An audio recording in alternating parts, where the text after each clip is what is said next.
If you've been wondering how in the world home prices are still going up when we've seen crazy increases over the past 2-3 years, and especially over the last 12 months, I'm gonna break it down for you.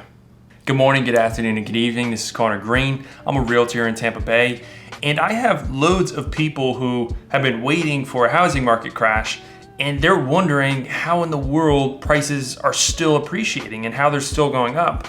So I wanted to kind of break down some of the data and some of those driving forces behind it so that people could kind of understand where the market's going and why it's doing what it's doing right now.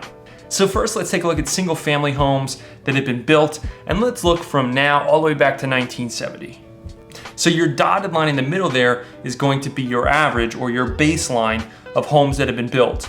And you'll see that before the housing market crash in 2008, there was a big jump in home production because builders were basically building homes for people that should have been buying homes.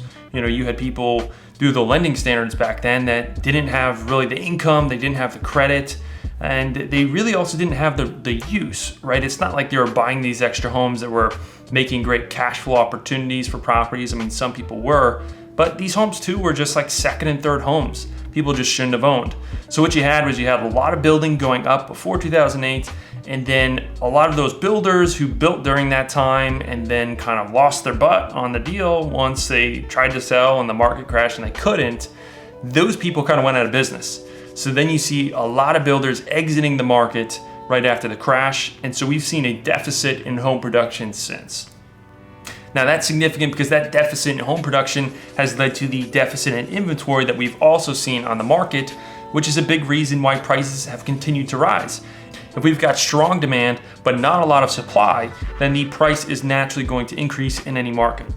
So there's our first driving force there, which is the deficit in inventory that we have right now that is partially due to the fact that we're still recovering from the large amount of builders that we lost after the housing market crash, and we're still not really up to the inventory that we should be in order to have a healthy market that's not appreciating at a very high rate. So the second main driving force I want to talk about are millennial home buyers, which make up a large part of the population if you look at the different demographics, which I'll show you in this graph, and they're coming into their prime home buying years. So you've got millennials who are kind of starting families and looking to buy a home, or maybe they're just buying a home for themselves so that, you know, maybe will turn into a family home at some part. But this millennial group is going to be a huge driving force, not only now, which is keeping the demand up despite rates going up and despite prices increasing, but it's also what's going to be keeping the demand up in the upcoming years. So this group of millennials is not only a big part of the demand right now, but they're going to be a big part of the demand in the upcoming years too, which is going to keep that demand up despite prices being where they're at and despite interest rates going up a little bit too. And a quick word on interest rates, but still, historically speaking, they're still fairly low. And so that's a big part of it too. And I think a lot of people are starting to realize that interest rates probably aren't going to be going down to the 2s and 3s that we all got spoiled with for a good part. And so they're just kind of realizing that if I want to buy a home, you know, anytime in the next 5 years or whatever, I'm probably just going to have to bite the bullet and realize that this is the new reality. So there you go, guys. If you've been wondering how in the world home prices are still appreciating and what are the real driving forces behind it, it is that housing supply is still very low. We're still well below your average 6 months of supply on market, which would be a healthy balanced market. And it's also due to the fact that the single family housing market supply is just lower than your baseline average because a lot of builders exited the business after the 2008 housing crash. And so that is also a factor in why housing supply right now is lower than what it should be. And then second again, the millennial buying force, which is now getting into their prime home buying ages, are a big part of the demand right now.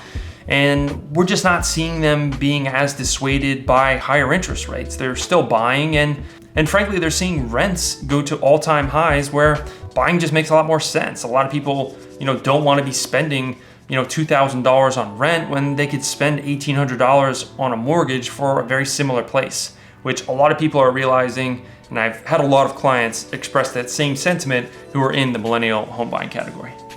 So there you go, guys. Those are two main forces and why home prices are still appreciating right now, even if it's at a little bit of a slower rate. If you have any questions or you want to add to the discussion in terms of, why you think it is because of one reason or another. If you agree with me, if you disagree with me, definitely drop a comment below because I'd love to hear from you. If you found this video helpful, go ahead and like it. And make sure to follow me too for more real estate topics that I'll break down for you without any of the sugarcoating. Nice and simple, straightforward and easy is the way I like it. But that's it for me today. So until next time, this is Conor Green. Have a blessed day.